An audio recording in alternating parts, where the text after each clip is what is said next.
जब हमें लगा था कि मार्वल के पास अब कुछ भी नहीं बचा है तो उन्होंने अपना सबसे बड़ा ब्रह्मास्त्र निकाला। Robert Downey fucking junior MCU में वापस आ रहे हैं और इस बार सबसे बैड एस विलन बनकर। डॉक्टर विक्टर वॉन डूम, ये बंदा जीता जागता रियल लाइफ ईगो का इनकारनेशन है।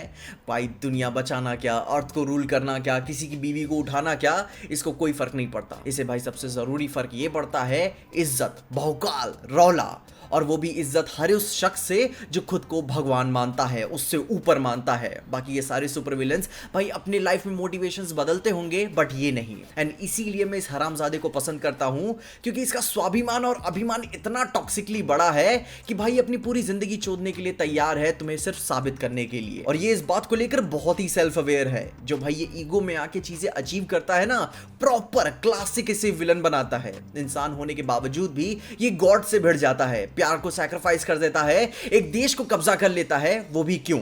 क्योंकि इसकी फीलिंग्स किसी ने हर्ट कर दी थी। ऐसा अहंकारी आदमी है ये, and for that I love him. जिसको ध्यान में रखते हुए मार्वल ने सही डिसीजन लिया कि अपने आरडीजे को एज डॉक्टर डूम इंट्रोड्यूस किया। एमसीयू के ग्रेटेस्ट हीरो से लेकर अभी ग्रेटेस्ट विलन में ट्रांजिशन किसी लेजेंडरी डिसीजन से कम नहीं होने वाला।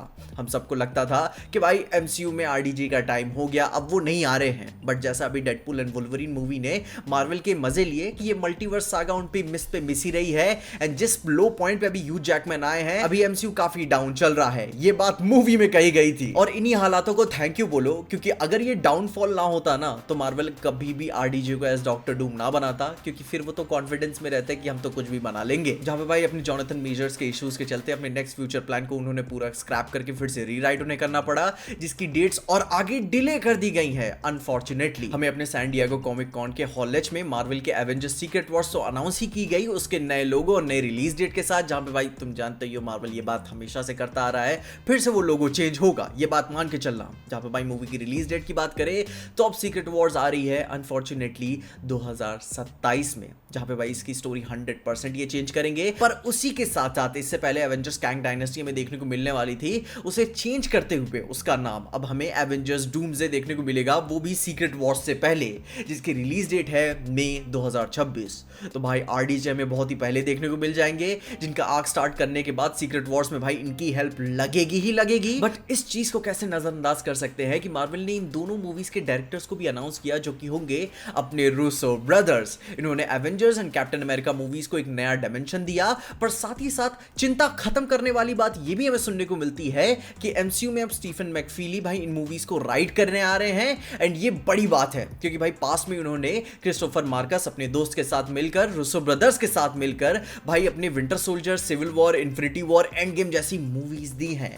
तो भाई स्टीफन भाई इस बार अकेले रहेंगे, बट आई थिंक मामला वो संभाल लेंगे। फाइगी का इन राइटर्स को वापस लाना बहुत ही कैलकुलेटेड डिसीजन था। वो जान रहे थे कि इस परेशानी में फंसे हुए हैं और क्या उन्हें डिलीवर करना है, बट आई थिंक वो पीक ही डिलीवर करेंगे। जिसके साथ साथ एमसीयू का नेक्स्ट पूरा स्लेट भाई अब हिल चुका है, क्योंकि ओरिजिनली एवेंजर्स मूवीज 25-26 में आने वाली थी, तो ये पूरे साल के गैप के बीच में वो करेंगे क्या, जहां पे भाई उन्हें डिलीवर तो करना ही पड़ेगा, खाली नहीं ना छोड़ सकते। क्योंकि क्या पता डीसीयू बड़े रिस्क लेने लगे और तब इनकी गांड फट जाए भाई, तब अनाउंसमेंट के बाद क्या करना पड़ेगा इन्हें। एंड इसी बात को ध्यान में रखते हुए डिज्नी का D23 का इवेंट अगले महीने होने वाला है, उनका प्राइवेट छोटा सा कॉमिक कॉन, जो कि यूएस में अगस्त 9, 10, 11 को होगा, विच मींस कि इंडिया में 10, 11, 12 को सुनने को मिलेगा, जिसमें वो बहुत हद तक अपने फेज 5 का कंक्लूजन और फेज 6 से स्लेट अनाउंस करेंगे प्रॉपर वाला, जिसमें स्पाइडरमैन तो 100% हम मान के ही चलते हैं, साथ ही साथ एक्समैन की मूवीज भी अनाउंस की जाएंगी, ये उम्मीदें हैं। और उसी के एडिशनली हमें ब्लैक पैंथर की एक और मूवी भाई अनाउंस तो करेंगे ही करेंगे, जहां भाई उम्मीद ये मैं ये लेके चलता हूं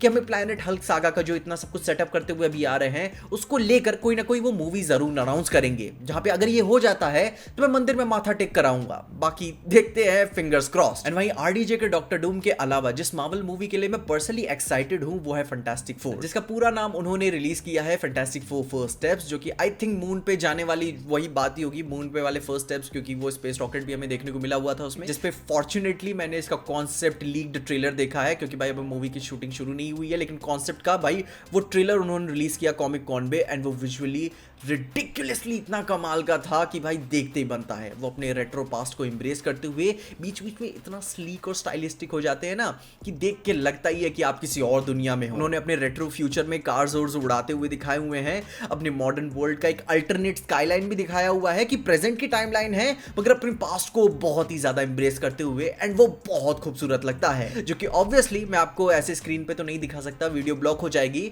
पर उसी ट्रेलर में उन्होंने गैलेक्टस की आंखों का ऐसे ग्लिम्स भी दिखाया हुआ है यहां तक का जहां पे वो किसी बिल्डिंग में झांक रहा है। एंड इसी चीज को देखने के लिए मैं बहुत एक्साइटेड हूं। फाइनली मार्वल की तरफ से कुछ ऐसा फ्रेश नया देखने को मिल रहा है, एंड मैं इंतजार करूंगा कि यार क्या ये डॉक्टर डूम को इसी मूवी में अनाउंस करेंगे क्योंकि काफी कनेक्टेड है फैंटास्टिक फोर से, या फिर उसका ग्लिम्स विम्स एंड में ऐसे पोस्ट क्रेडिट में दिखा के निकाल देंगे, जो कि ये पॉसिबिलिटी ज्यादा लगती है। जिसके साथ उन्होंने एमसीयू की upcoming movie captain America brave new world की भी कुछ नई क्लिप्स दिखाई। रेड हल्क का उसमें उन्होंने फुल लुक भी दिखाया एंड टॉम हॉलैंड के काफी मजे भी लिए, और साथ ही साथ ये भी क्लियर किया कि जियान कार्लो एस्पेसितो का कैरेक्टर एमसीयू में King of Serpent Society Sidewinder होगा। एंड इसे भाई कोई भी गेस नहीं कर सकता था। सारे ट्विटर के स्कूपर्स हिल गए होंगे क्योंकि भाई साहब इसमें एक स्किल्ड बिजनेसमैन और क्रिमिनल ऑर्गेनाइजेशन के सक्सेसफुल ओनर होने वाले हैं, जहां पे इनका अपराध ही व्यापार होने वाला है। जिसके साथ साथ थंडरबोल्ट्स ने आके अपना स्टेज संभाला एंड डेविड हार्बर ने अपने सूट में आके माहौल सेट किया।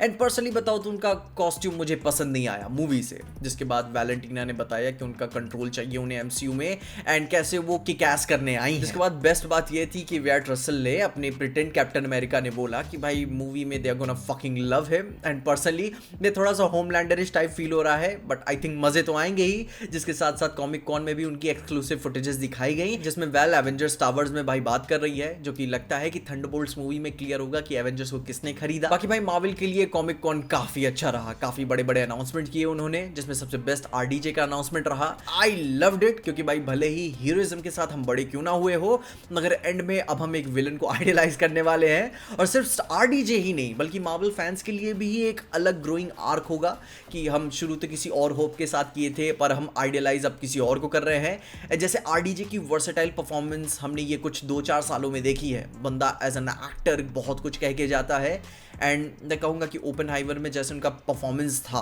उनमें अगर 100 टाइम्स और ईगो डाल दो तो अपना डॉक्टर वॉन्डूम तो निकल ही आया। जहाँ पे भाई ये देखने लायक होगा कि आरडीजे बिना अपना चेहरा दिखाए कितना खुद को स्टैब्लिश कर पाते हैं as Doom, and Reed Richards की बीवी को वो कैसे किडनैप करते हैं, क्योंकि आई लव दैट स्टोरी। वो सीन देखने लायक होगा कि जब डॉक्टर डूम प्यार में गिरेगा, वो भी दूसरे की बीवी के साथ। खैर अभी के कुछ नेक्स्ट 10 साल बहुत ही कमाल के होने वाले हैं क्योंकि ह्यू जैकमैन वापस आ चुके हैं, आरडीजे वापस आ चुके हैं, तो एटलीस्ट 10 क्या 15 साल अपने ऐसे ही सेट हो चुके हैं मार्वल में। बाकी अब देखते हैं कि इन सब के बीच में डीसी खुद को कैसे साबित करता है। बाकी तुम अपने ओपिनियंस बताओ कि तुम्हें कॉमिक कॉन कैसा लगा और आरडीजे के रिटर्न को देखते हुए तुम्हें क्या उम्मीदें हैं, क्या तुम्हारी एक्सपेक्टेशन है, मुझे कमेंट जरूर बताना, जिनके बारे में हम और बात जरूर से करेंगे। मगर तब तक के लिए देखते रहिए पीजे एक्सप्लेन।